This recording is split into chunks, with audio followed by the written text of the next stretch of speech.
There's no Groundhog Day in New York. In the great state of New York, we don't follow the advice of Pennsylvania's famous rodent, Punxsutawney Phil, his sageful forecast of a shadow seen or unseen, predicting an early spring or prolonged winter. 6 weeks if he sees the shadow, imminent spring if he don't. Hey, sorry, Phil.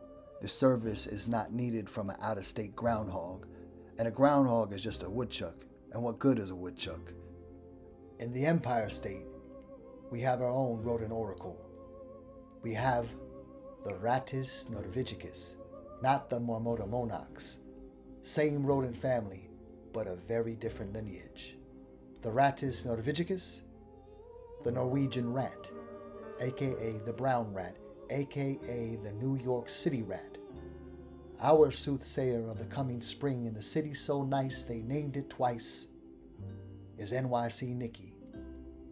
NYC Nikki reveals to us if we shall continue with the brick, with the cold, will this fierce winter, this ice and lightless time of drear, will there be an early reprieve? Will good old Nikki be seen seeing his shadow or not? This sacred ceremony happens in our own early February morning. Oh, how we wish for an early spring this year. We miss the petals, the bloom, and long summer days. What do you say, old pal Nikki? Brighter days ahead? On that early February morning, I awoke to an early sun rising. Above the gray tenements, a new blue sky shone promising. My block, the two-way street of 116th Street, stood quiet. In spring and summer, the same early morning would be filled with birdsong, duets and trios, a flock a serenading, lullabies a starting before the lights turn near once again. But now, New York still very much in winter. The birds had not deemed it sound to arrive back early. No leaves grew on their streets.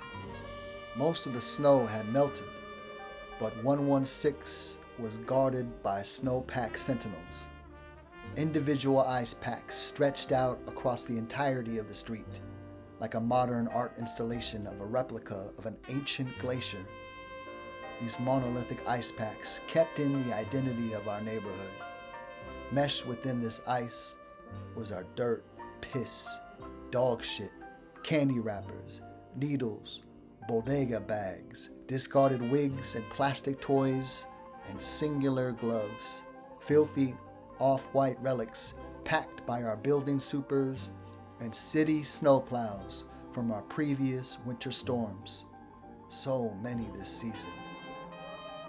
But on this morning, I strode down my stoop, the city that never sleeps on the bottom of its life cycle, still a wee babe, not a soul up, 8 million folks still in their apartments, in beds, on sofas, on floors and cribs, asleep and a snore.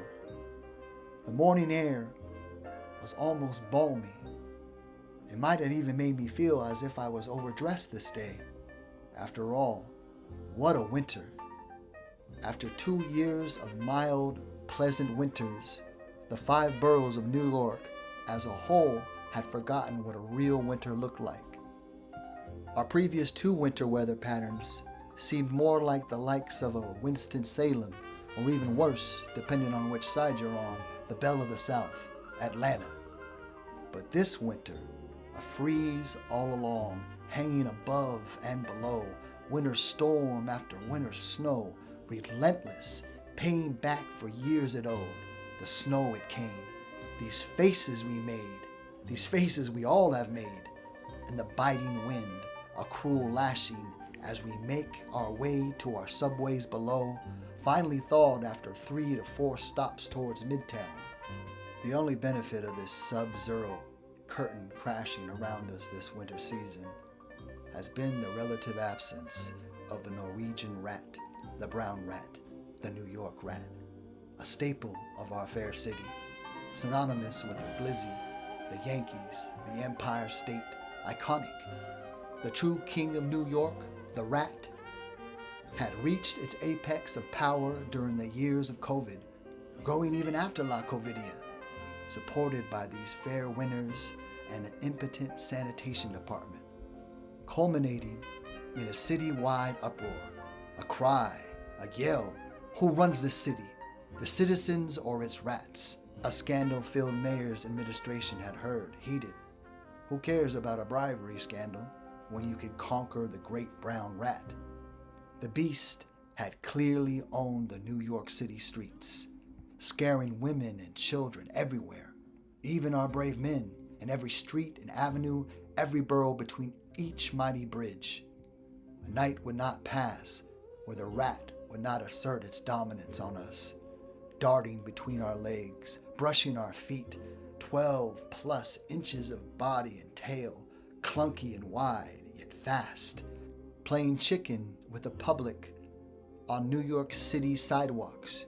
You must make a noise if you walk down the block, bang the top of a metal trash can, and watch the sidewalks erupt with fleeing and kamikaze-bound, thick brown rats.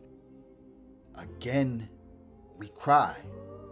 Who runs this city? The people or the rats? The city had spoken. Now the mayor vigorously campaigning to combat the brown menace.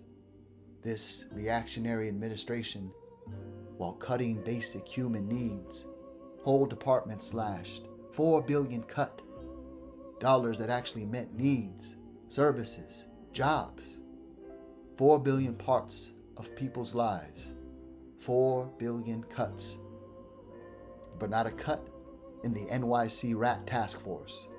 Millions in more spending, the crowning of a rat czar, the vigorous ticketing of tenement owners with sanitation issues. Garbage equals rat food. And now, by Jove, the only silver lining of this cold we inhabit, the absence of the brown rat. You see one here and there, now barely. Have they gone to hibernate? Has the city brass actually done something right? Has the tide turned? Now we hear the car alarm blaring at night, not the howl and shriek of a rat fighting his brother over a discarded crust of a pepperoni slice. A New York City icon fighting each other over another New York City icon. Now this quiet winter morning, a tumbleweed would almost seem appropriate. This decisive quiet morning, I alone would bear witness to the prognosticator of spring, NYC Nikki.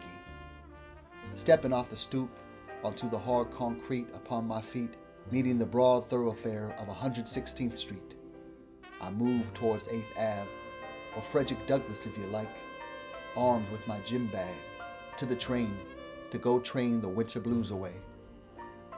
Today was different. Something was in the air. And then there it was, an old pizza box atop a row of trash cans. The pizza box was backwards as I read the print atop, the industry standard, pizza, oven fresh, hot, delicious. The fat Italian chef smiling proud of his pizza pie within, appearing as if he was standing on his head, the wind making the pizza box top dance. Then at that moment, the morning sun crested above my block, shining light over the tenement roofs across, throwing my half of the street in golden light, a spotlight, a slight gust of wind, and the pizza box finally seizing over with both sides laid bare, revealing our Nikki, the Oracle of New York. New York Nikki's girthy body looked more akin to a Shaquille O'Neal size 22 shoe, thick-looking like a mini gray beanbag, a tail coiled long and low behind him, extending 24 inches, as if Nick upgraded to a possum's whip.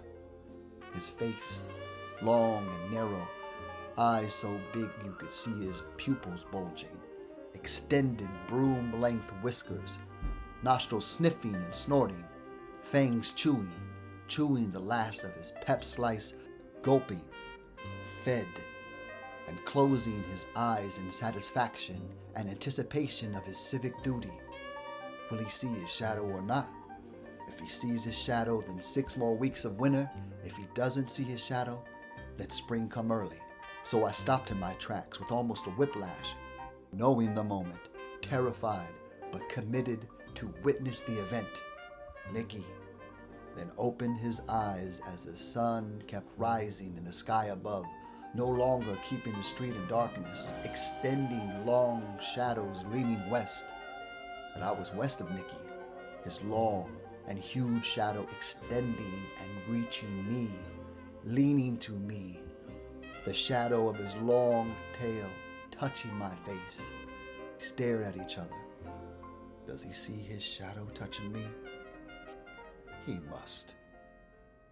Then Nicky, violently rocking back on his hind legs, standing on them like feet, upright, bipedal, using his top claws to scratch his full and satisfied belly, burping, then erping, then the sound turning to a growl, horrendous and ghoulish. He spoke, looking dead at me frozen upright, playing dead. He spoke, or rather made a sound, Nicky speaking furiously and in tongues like a puzzle, like a diviner, until the jumble transformed into 4 distinct sounds. Me unable to move, frozen like the sheets of ice, the 4 distinct sounds forming to words, English words, into, me don't see shit. Me don't see shit. Nicky staring at me, his shadow brushing my cheek. Me don't see shit. Then jumping off the trash cans towards me. Oh, I was frozen no more. I turned tail, running the opposite way towards my train, not looking back for fear of Nicky's reach. Nicky making me take the long way home like my middle school bully, frazzled and in shock, making my way to the station, finally sitting on the train, halfway scared to death, and halfway intrigued by the imminent coming spring. Nicky didn't see his shadow. A violent way to deliver the needed thaw and bloom, but still good news after all. Surely good news. Screech, brakes, red light ahead. I was jolted and jerked all the way downtown, mimicking my emotions of what just transpired. Unsure.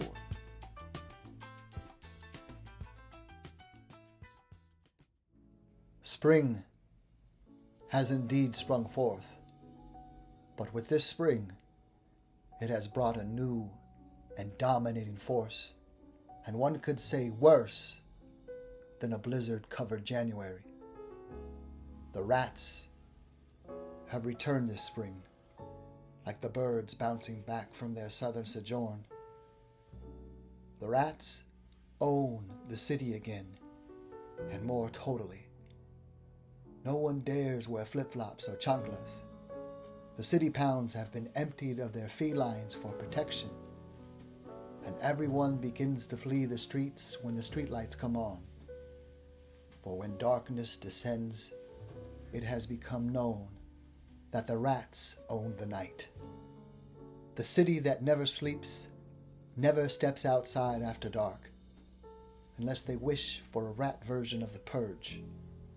I would gladly take snow at me feet than a rat's bully body rushing and brushing at me feet.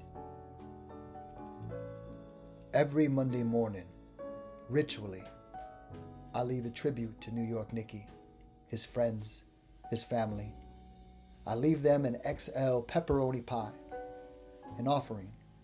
Please allow me to walk unmolested and journey safely. Please. I'm in a t-shirt. I can hear the birds now in the morning, can see the verdant change anew, blossoms and the turning of a new leaf. How beautiful. But on my train ride, the jerk and violent pull of the tracks, the rumble, the ferocity of the train's power, churning, turning, leads me to a thought, a premonition. What will happen when the Rattus norvegicus, the brown rat, the New York City rat do when it decides that ruling the night is not enough, that they want the whole pie, that they want the whole 24? What will they do? Oh, New York City, what will you do? Who knew? Who knew the winter would be so good? Remember, be careful what you wish for.